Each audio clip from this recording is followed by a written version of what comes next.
Hello everyone. In this video, we are going to build a face recognition attendance system using Python.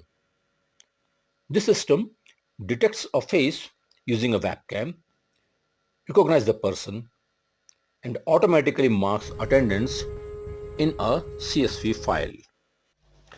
So before we start coding, let me show you the final working demo of this project.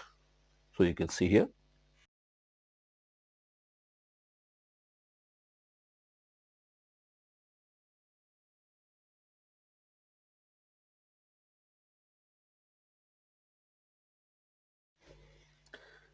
We can divide this program is basically 5 parts.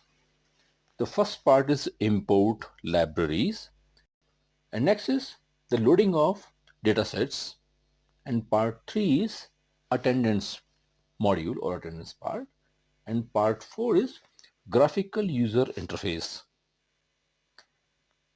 and last one is we have created some buttons for operating of this particular programs. In this project we are using the following Python libraries. Number one, Tkinter. Because we're using graphical interface, so we'll need this library here, Tkinter. The next is opencv for webcam and image processing work. We'll need this one, this library. And then we are using the face, so face recognition for detection of face and the matching of the face. And next is PIL for display images in Tkinter. So we'll use these libraries basically. Face recognition requires a properly organized dataset. Each folder name represents a person name and the images inside belongs to that person. So here we'll create one folder, its name is dataset, and inside this dataset folder we have to create so many folders. This single folder belongs to single person. For example, if we have the 10 persons, so we have to create 10 folders inside the dataset folder, and the name of these folders will be the name of the person. For example, first person name is, suppose it's Arun, so we'll put the name of the Arun at first of the folder name, and inside that folder Arun we'll have to store the so many images of the person named Arun. So in this way we'll use this dataset, and same for the other persons. We have to create different folder inside the dataset. In this part of the code we are trying to load our dataset. At first create the variable dataset path, and here we are using the name dataset because we have put the folder name simple dataset. If this is in current directory, dataset is okay. If you have different directory, then you have to mention the path here. And next we'll create two lists. First is known encodings for storing the face features, and next is known names for store the person's name. Right. After that, for scan each folder inside dataset, and each folder name represents one person, as I told you already, so it will scan folder by folder. And then this is the part of the basically face recognition, because each face is converted into a 128 decimal numerical vectors, right? And the last part, opencv reads images in BGR format, but face recognition expect RGB, so we have to convert BGR to RGB. That's why we're using here BGR to RGB. So these are the basically part which we trying to use or load the data sets. Now the next part is mark attendance. Here there's one function, its name is mark attendance, and we'll check the variable or parameter name. If the file attendance.csv is already exist, then it will open in read mode. Otherwise it will open in write mode, means it will create new file and put the headings like name, date and time. Right. So it will check at first.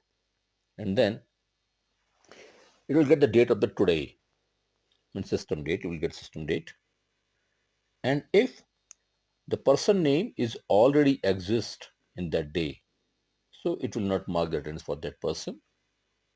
If it is not present in that day, date system is not found, then it will mark the attendance for that person. So it's very simple and very clear. In this part of the code, graphical interface will start. So here at first at tk.tkinter will create one window, main window, and then it will set the title of the window, face recognition, attendance, system, which will shown on the top of the screen.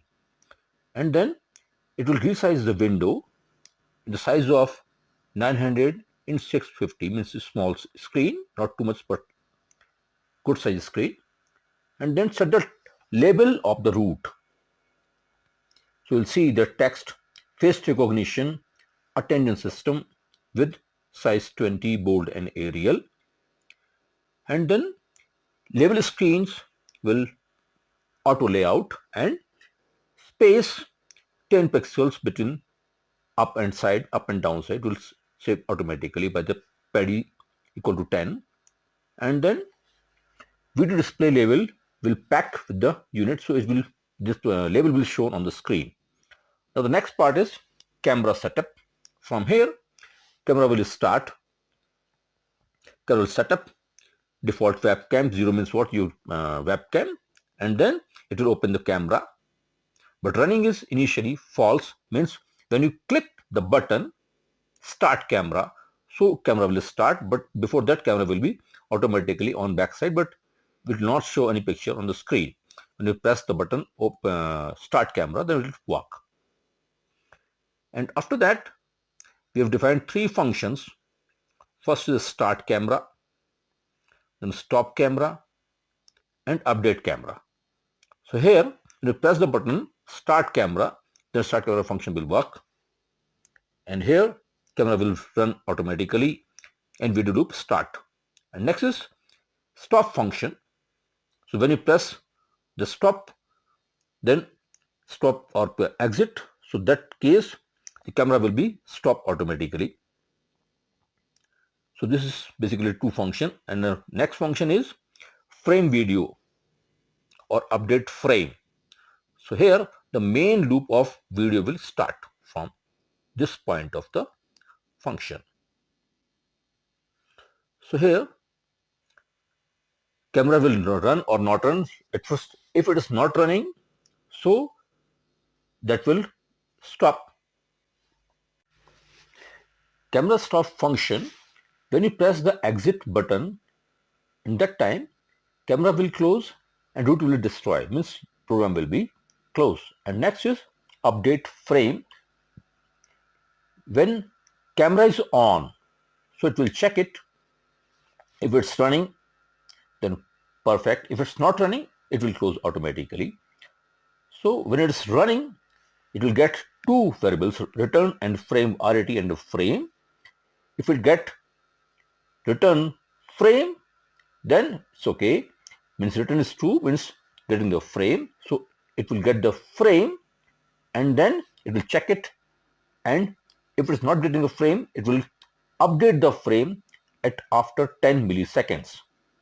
Now from here, image processing works will start.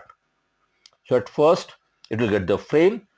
So just try to resize the frame 25% height and 25% width.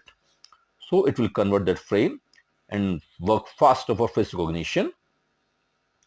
And then you convert as first BGR to RGB, as I told you already, because work for RGB.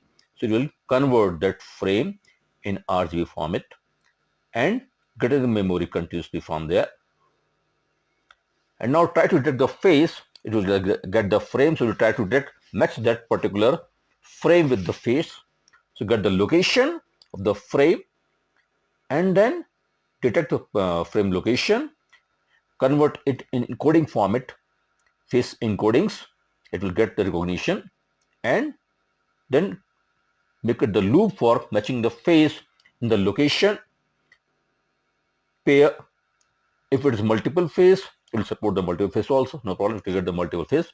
And try to compare with the known faces. Match is called face recognition. So we'll compare the known faces from the frame in the camera and calculate the distance, and then after that it will match the best match from the face locations, and if it will match, then it will try to make one small rectangle at first confirm the face, and then make text name in upper, and then mark the attendance and make one draw box, rectangle box in the frame of the camera showing the name of the person, whoever is in frame.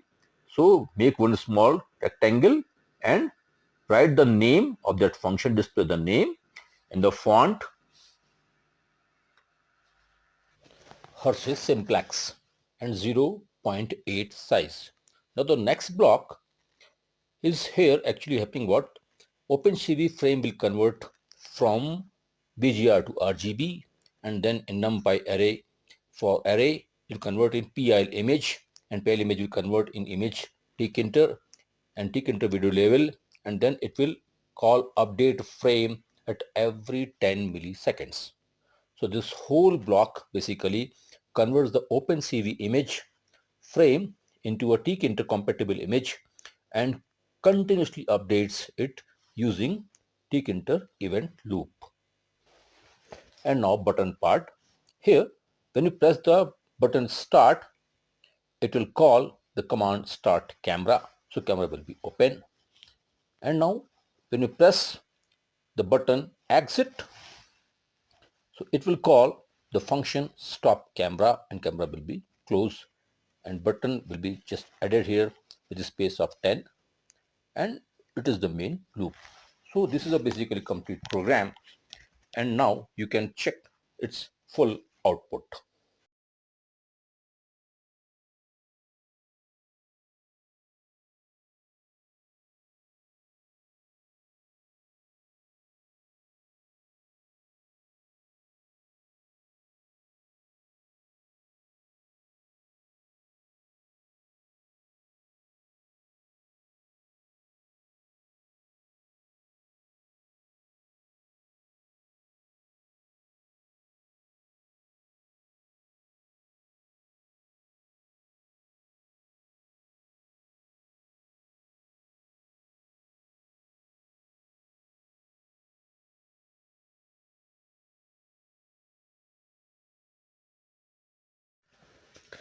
This project can be used in schools, colleges, offices, and training institutes for automated attendance. If you find this project useful, please like the video, subscribe my channel, and share it with others, and let me know in the comments what project you want next. Thank you very much.